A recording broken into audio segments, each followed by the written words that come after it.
ಶ್ರೀ ಮಹಾವಿಷ್ಣು ದೇವರ ಪಾದಾರವಿಂದಕ್ಕೆ ಗೋವಿಂದ ಹರಿ ಗೋವಿಂದ. ಶ್ರೀ ಉದನೇಶ್ವರ ದೇವರ ಪಾದಾರವಿಂದಕ್ಕೆ ಗೋವಿಂದ ಹರಿ ಗೋವಿಂದ. ಕಾರಮಾರು ಮಹಾವಿಷ್ಣು ಕ್ಷೇತ್ರದ ಆಸುಪಾಸಿನ ಎಲ್ಲ ಭಕ್ತ ಜನತೆಗೆ, ಕ್ಷೇತ್ರದ ಆಡಳಿತ ಸಮಿತಿಯ ಪದಾಧಿಕಾರಿಗಳಿಗೆ ಹೃತ್ಪೂರ್ವಕವಾದಂತಹ ಸ್ವಾಗತವನ್ನು ಅದೇ ರೀತಿ ಬ್ರಹ್ಮಕಲಶೋತ್ಸವ ಸಮಿತಿಯ ಪರವಾಗಿ ಕೃತಜ್ಞತೆಗಳನ್ನು ಅರ್ಪಿಸುತ್ತಾ ಇದ್ದೇವೆ.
भवोद्धवाय नमः वामदेवाय नमो ज्येष्ठाय नमः श्रेष्ठाय नमो रुद्राय नमः कालाय नमः कलविकरणाय नमो मनोविकरणाय नमो पदाय नमो मनप्रमदनाय नमः सर्वभूतनमनाय नमो मनोन्मनाय नमः ಮೊದಲು ತಂದೆಯ ಮನೆಗೆ ಬಂದಾಗ ಹೇಗೆ ತಂದೆಯ ಮನೆಯವರು ಸಂಭ್ರಮಿಸುತ್ತಾರೋ ಅದೇ ರೀತಿಯಾಗಿ ಮಗಳು ತಂದೆಯ ಮನೆಗೆ ಹೋಗುವಾಗ ಏನೆಲ್ಲ ಕೊಡಬೇಕು ಅಂತ ಬಯಸುತ್ತಾರೋ ಅಥವಾ ಮಗಳ ಮನೆಗೆ ಹೋಗುವಾಗ ತಂದೆಯ ಮನೆಯಿಂದ ಯಾವ ರೀತಿಯಾಗಿ ಕೊಂಡು ಹೋಗುತ್ತಾರೋ ಎಷ್ಟು ಕೊಟ್ಟು ಅವರಿಗೆ ಕೊಟ್ಟಲ್ಲಿ ಸನ್ನಿಹಿತ ತೋರಿಸುವುದನ್ನು ಹೆಚ್ಚು ಹಾಗಿರುವಾಗ ನಿಮ್ಮ ಬೆವರ ಹರಿಯನ್ನು ಸುರಿಸಿ ಸಂಪಾದಿಸಿದ ಸಂಪತ್ತನ್ನು ವೈಭವದ ಹೊರೆಕಾಣಿಕೆಯಿಂದ ಉದನೇಶ್ವರ ದೇವರ ಸನ್ನಿಧಾನಕ್ಕೆ ಸಮರ್ಪಿಸಬೇಕು ಅಂತ ಆರಾಧ್ಯ ಮೂರ್ತಿ ಮಹಾವಿಷ್ಣುವಿನ ಸನ್ನಿಧಾನದಿಂದ ಉದನೇಶ್ವರ ದೇವರ ಸನ್ನಿಧಾನಕ್ಕೆ ಉತ್ಸವದ ಸಂದರ್ಭದಲ್ಲಿ ತೆಗೆದುಕೊಂಡು ಬಂದು ಸಮರ್ಪಣೆಯನ್ನು ಮಾಡಿದ್ದೀರಿ. ಮನುಷ್ಯ ಮಾತ್ರ ಆಗಿರುವಂಥವರಿಗೆ ಆನಂದಮಯವಾಗಿರುವಂತಹ ಜೀವನ ಪ್ರಾಪ್ತಿಯಾಗಬೇಕು, ಇಂದ್ರಿಯ ಸುಖಗಳ ಪ್ರಾಪ್ತಿಯಾಗಬೇಕು ಅಂತಿದ್ರೆ ಕಣ್ಣು, ಕಿವಿ, ಮೂಗು, ನಾಲಿಗೆ, ಚರ್ಮ ಎನ್ನುವಂತಹ ಪಂಚೇಂದ್ರಿಯಗಳಿಗೆ ಸುಖವನ್ನು ನೀಡುವುದೇ ಉತ್ಸವ. ಆದ್ದರಿಂದ ಅದೆಷ್ಟೋ ಹಣ ವ್ಯಯ ಮಾಡಿಕೊಂಡು ಮಾಡುವಂತಹ ಈ ಕಾರ್ಯಕ್ಕೆ ನಾವೆಲ್ಲರೂ ಕೂಡ ಸಂತೋಷ ಪಟ್ಟಿದ್ದೇವೆ ಅಂತಂದ್ರೆ ಪೂರ್ಣ ಫಲಪ್ರಾಪ್ತಿಯಾಯಿತು ಎಂಬುದಾಗಿ ಅರ್ಥ. ಹಾಗಿರುವಾಗ ನಿಮ್ಮ ಆನಂದಮಯವಾದಂತಹ ಕ್ಷಣ ಆ ಭಗವಂತನ ಸನ್ನಿಧಾನದಲ್ಲಿ ಆಗಬೇಕು ಎಂಬಂಥ ಉದ್ದೇಶದಿಂದ ಹಲವು ರೀತಿಯಲ್ಲಿ ಸೇವೆ, ಭಜನೆಯಿಂದ ಸೇವೆಯನ್ನು ಮಾಡಿಕೊಂಡಿದ್ದೀರಿ.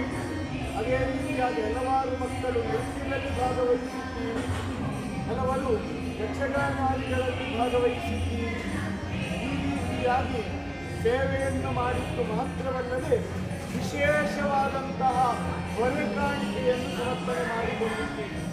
ಮಾಡಿದಂತಹ ಸೇವೆಯಿಂದ ಭುವನೇಶ್ವರ ದೇವರು ಪರಿಪೂರ್ಣ ತೃಪ್ತನಾಗಿದ್ದುಕೊಂಡು ನಿಮಗೆಲ್ಲರಿಗೂ ಕೂಡ ಆರೋಗ್ಯಪೂರ್ಣವಾದಂತಹ ಜೀವನ ಯೋಗವನ್ನೇ ಆ ಭಗವಂತ ಅನುಗ್ರಹ ಮಾಡಿಕೊಡುವ ಮುಖಾಂತರವಾಗಿ ನೀವು ಮಾಡುವಂಥ ಉದ್ಯೋಗ, ವ್ಯಾಪಾರ, ವ್ಯವಹಾರ ಕ್ಷೇತ್ರದಲ್ಲಿ ಈಗಾಗಲೇ ಸಾಕಷ್ಟು ಕೀರ್ತಿಯನ್ನು ಪಡ್ಕೊಂಡಿದ್ದೀರಿ.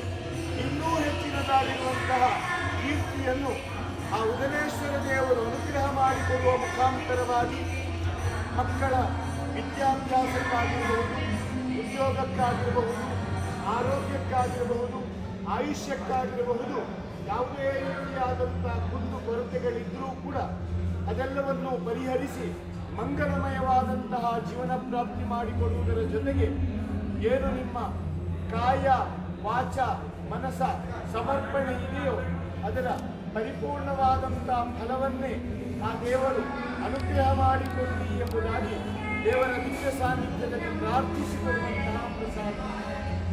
ಸರ್ವಸ್ಯಾಪ್ತೆ ಸರ್ವಸ್ಯ ನಿತ್ಯೆ ಸರ್ವಮೇವ ತೇನಾಪ್ನೋತಿ ಸರ್ವಂ ಜಯತಿ ಸರ್ವಮೇವಾಮಿ ಬ್ರಾಹ್ಮಣೋ ದೇವತಾ ಬ್ರಾಹ್ಮಣ ಪ್ರಸಾದಾತ್ ಸಕಲ ಸಾಮ್ರಾಜ್ಯಾಭಿವರ್ಧನಮಸ್ತು.